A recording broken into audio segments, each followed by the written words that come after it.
Olá, Bruno, bem-vindo. Olá, tô Nós feliz. vamos... Que bom, que bom. Bater papo é sempre bom, né? Maravilha. Nós vamos conversar um pouco sobre infância antirracista a partir do seu lugar de paternidade, né? Dentro do nosso projeto, o PIA, Primeira Infância Antirracista. E aí, queria começar perguntando para você o que é a paternidade? É amor. Eu descobri, de fato, o que era amor quando me tornei pai.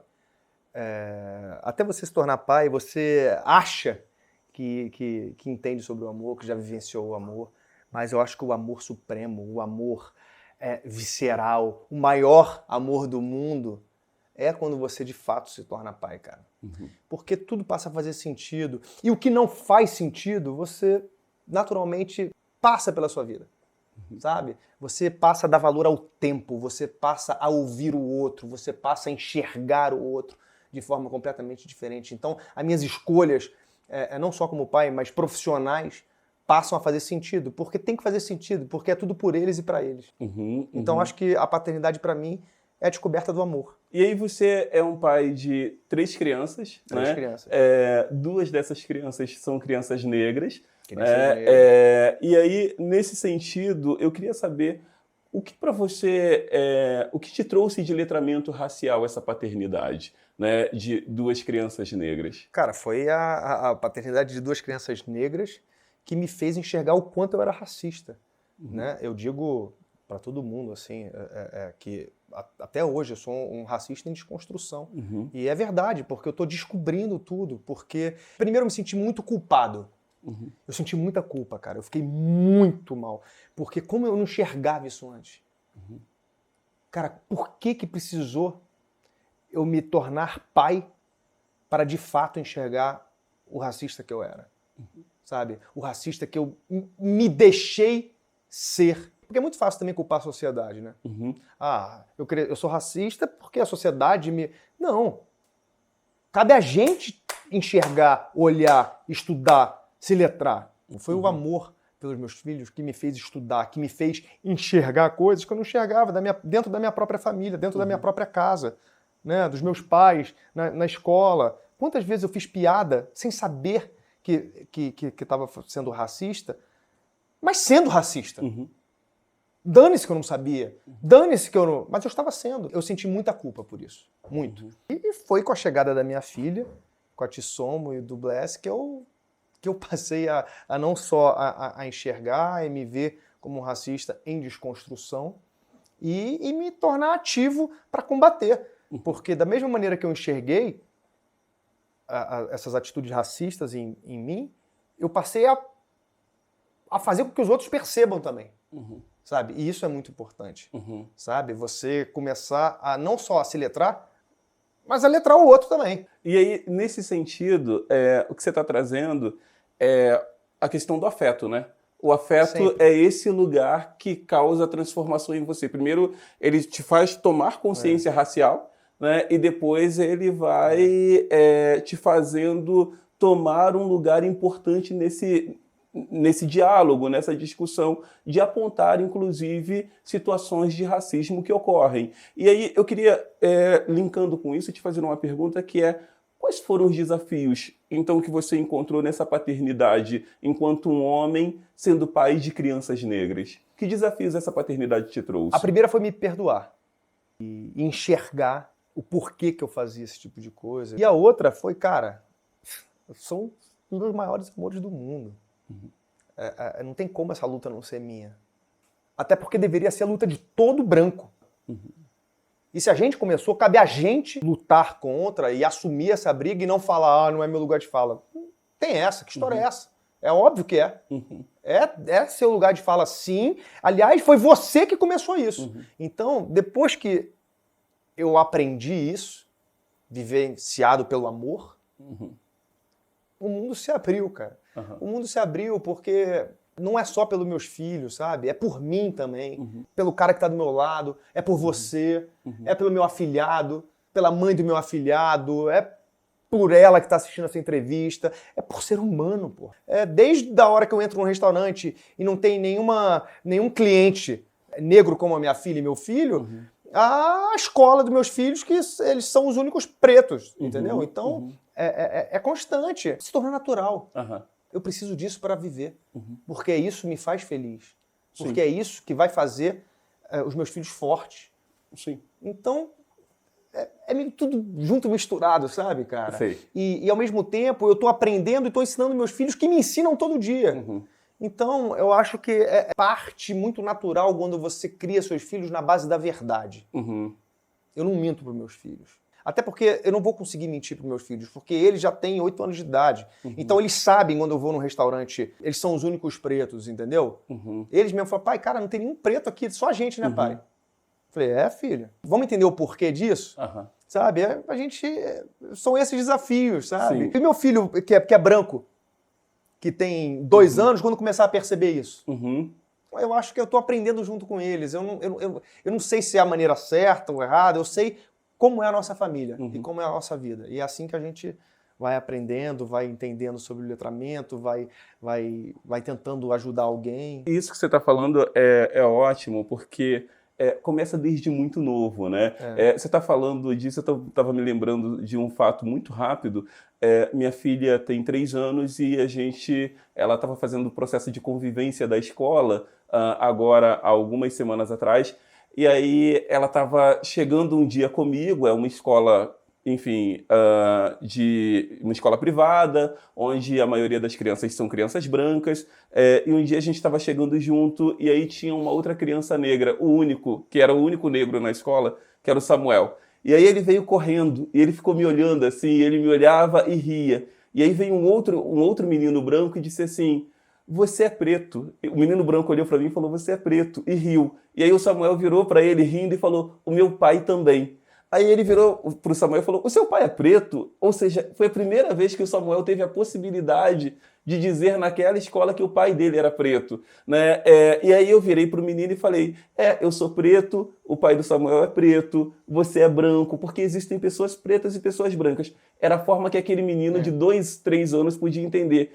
Mas o quanto é necessário a gente colorir esses espaços, né? E a escola é o lugar que a gente mais tem que observar. A gente não pode achar que é normal, por ser uma escola particular, que só os nossos filhos sejam os alunos pretos, sabe? Eu exijo que na escola do meu filho tenha outros alunos pretos. Eu exijo, cara, senão eu vou mudar de escola. Eu exijo que tenha professores pretos. E tem. Sabe? E tem outros alunos. Mas por quê? Porque isso é uma luta também nossa. A escola é minha parceira, eu sou parceiro da escola. E a escola quer ampliar isso. Então eu acho que é jogar junto, porra. A gente se dá a mão e falar, vamos fazer a diferença. Sabe? Vamos aprender junto, vamos jogar junto. E isso, você me contando a história do seu filho, eu lembrei de uma outra história. Logo quando meu filho biológico nasceu, o Bless, o meu do meio, a gente chegou com ele em casa, ele olhou pra mim e pra minha mulher e falou, meu Deus, o quê? Ele é branco!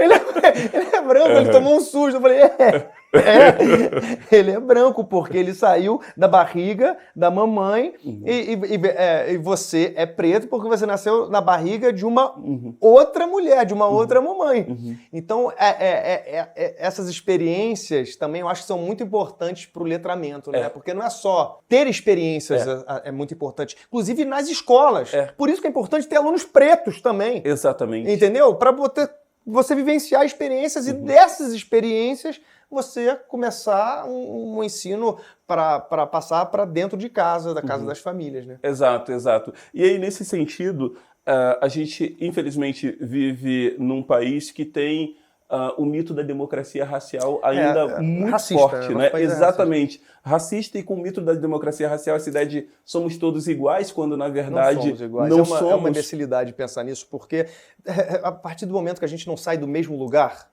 não tem como ter essa coisa da meritocracia, né? Essa coisa não existe, cara.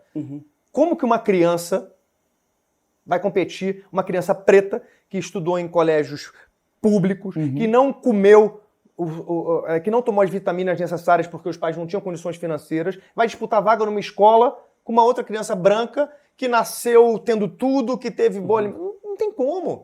A gente tem que parar com isso tem que ficar muito claro. A gente tem que dizer, a gente tem que falar e propagar isso.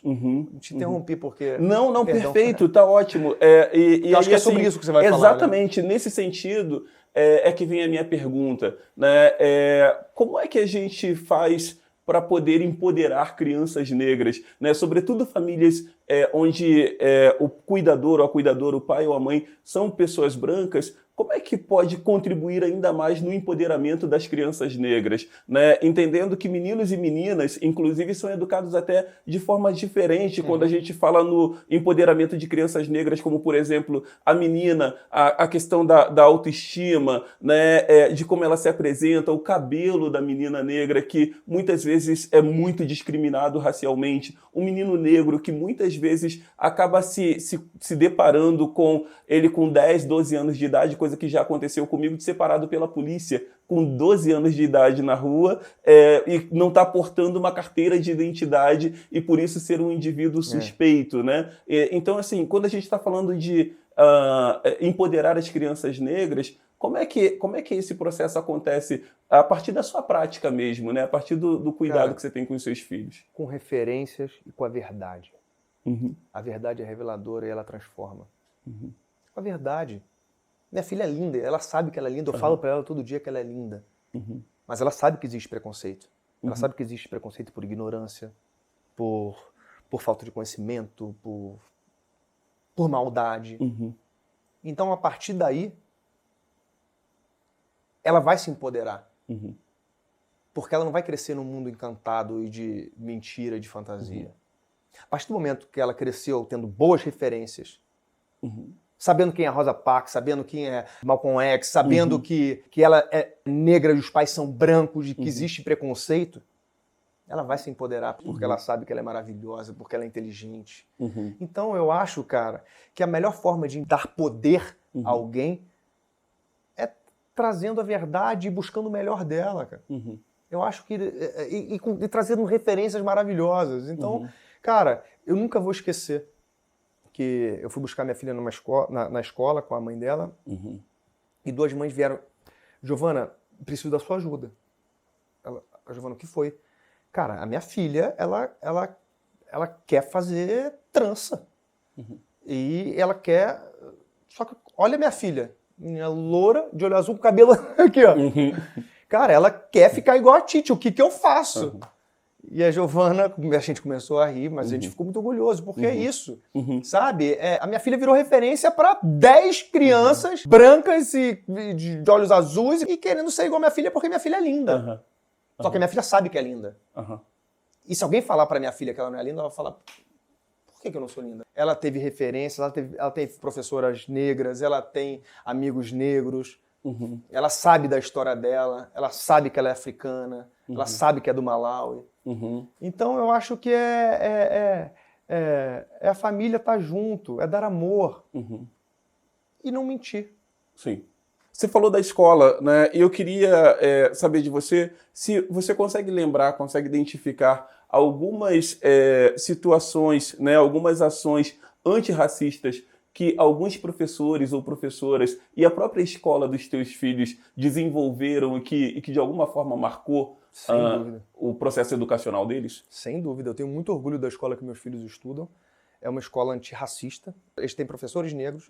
Eles têm, no mínimo, 3, 4 crianças negras na turma. Um menino amigo do Bless falou que ele não gostava dele por conta da cor dele. E o Bless ficou muito triste.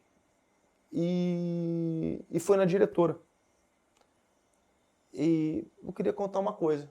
Ele me contou isso na hora a escola. Ligou para mim, ligou para o pai dele, chamou a criança, sentou a criança, um de frente falou, você falou isso? Por que você falou isso? Ah, porque vocês são amigos. Olha, o que você fez, você teve uma atitude racista, isso não se faz, e agora eu quero que você peça desculpa pro Bless. Pediu desculpa, e Bless, e você? Você está satisfeito com essa desculpa? O Bless falou, ok, ele pediu desculpa. Aí a escola na hora falou, mas não é só pedir desculpa. Tem que ter uma reparação. Uma atitude do meu filho que foi muito bonita, que eu senti muito orgulho, foi porque ele falou, eu quero que você faça uma coisa. O quê?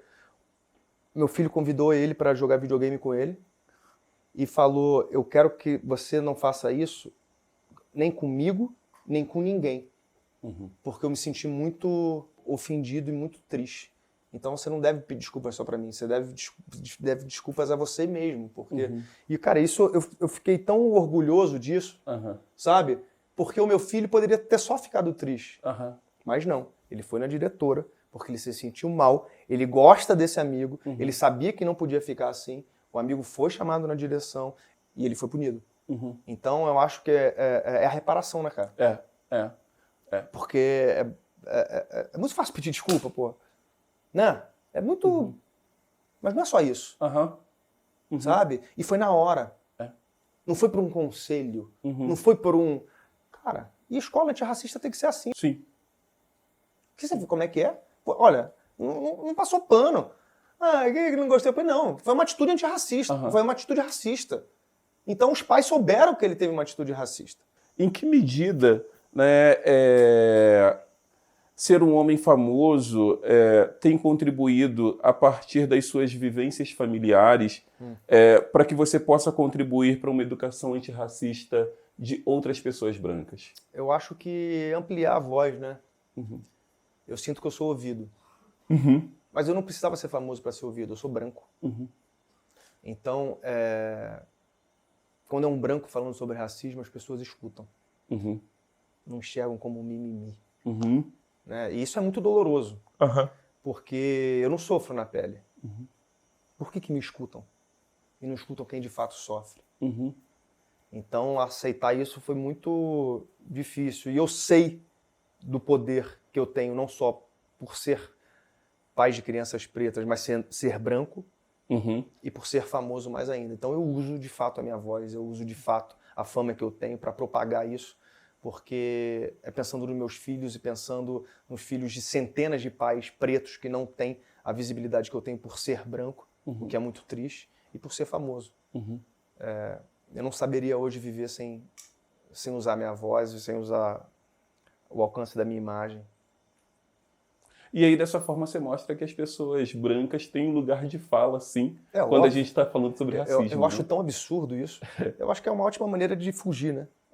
Falar isso. Então, quando eu vejo alguém falando, na hora eu falo, você está enganado. Não dá, porque eu não sei como é que as pessoas conseguem dormir, encostar a cabeça no travesseiro, sabendo que tiveram uma atitude racista, ou não enxergar, sabe? Eu imagino que você não aguenta mais falar disso. Se eu posso te ajudar a falar, eu vou te poupar disso. É meu papel, é a minha maneira de reparar tudo o que aconteceu durante tantos anos, sabe? E o engraçado é que eu nunca vou achar que eu consegui fazer o suficiente, sabe? Eu tenho essa sensação. Sim. Toda vez que eu olho para meus filhos, eu penso nisso. Sim. Sabe? Você falou sobre o negócio da Blitz. Isso me dói muito, saber que o meu filho dirigindo uma Mercedes, meu filho do meio, vai ser diferente se ele parar numa Blitz do meu filho mais novo, branco, parando numa Mercedes. Sabe? Isso me deixa... Isso mexe muito comigo, cara. Mexe muito comigo, porque o papo que eu vou ter com meu filho do meio vai ser outro do papo que eu vou ter com meu filho mais novo. Exatamente. E aí, nesse sentido, muitas famílias acabam endurecendo muito, né, no processo educacional de crianças negras, né? Porque querem tanto preparar essa criança para a vida que acabam não demonstrando tanto afeto e tanto amor quanto demonstraria se fosse uma criança branca, né? Então, esse papel, sem dúvida alguma, também é das pessoas brancas, sem dúvida alguma. Isso mexe comigo, cara, porque... e minha filha é preta também, a mulher preta também, né? Eu acho que o papo da minha mulher, que é branca, com a minha filha preta, vai ser muito duro também, né? E tem que ser. Tem que ser. Tem que ser, porque ela vai vivenciar coisas muito, muito distintas do que a minha mulher vivenciou. Então, e mostrar que a gente está junto. Que essa luta é nossa, a luta é da família. E o caminho é fazer isso sem perder o afeto, né? Amor, cara. Porque foi o amor que me colocou nesse lugar. Porque foi o amor que me fez aprender. Porque foi o amor que me fez enxergar o quanto eu era racista. E ainda sou um racista em desconstrução. Sabe? Por quê? Porque eu cresci ouvindo coisas achando que eram normais e não são, pô. E a gente não pode achar que é. Uhum. Não pode, porque é desumano. E a nossa luta é essa.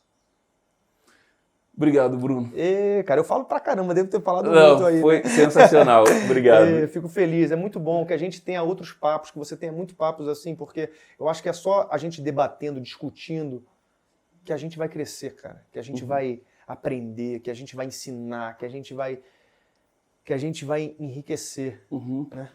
Não, e nesse ponto, assim, o seu papel é fundamental junto a outras pessoas brancas, porque elas são as mais rígidas nesse processo e são as que mais precisam ser educadas nesse lugar. E para os que não querem enxergar e que não querem educar, eu digo uma coisa: eduquem seus filhos a serem antirracistas.